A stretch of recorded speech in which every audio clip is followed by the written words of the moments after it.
সেই হাসি মাখা মুখ আর সেই স্বাদ বলে ভিডিও আপলোড করা মানুষটার জীবনও যে এত কষ্ট আছে লুকানো, এটা আসলে আমরা কেউই জানতাম না। আসলে মুনির ভাইয়ের এই গল্পটা যদি আমরা শুনতে না পারতাম, মানুষের জীবনে যে লুকানো এত কষ্ট থাকে, এটা আসলে আমরা কেউই বুঝতে পারতাম না। এই মানুষটা কত লাঞ্ছিত বঞ্চিত হওয়ার পরে আজও বেঁচে আছে। আসলে এই মানুষটার জন্য যদি কিছু করতে পারতাম, তাহলে নিজেকে ধন্য মনে করতাম।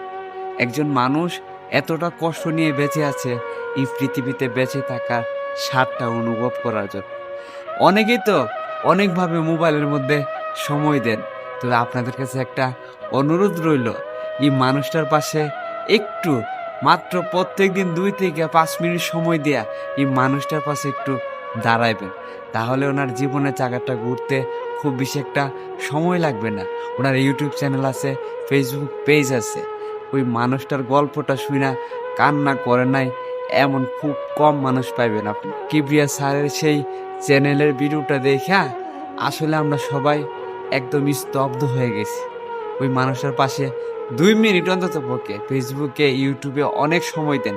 ওই জায়গা থেকে 2 মিনিট সময় দিয়ে ওনার ভিডিওগুলো দেখবেন প্রত্যেক দিন। তাহলে ওই মানুষটার কিছু টাকা আর্নিং হবে, তার সফলতার দুয়ারে পৌঁছে যেতে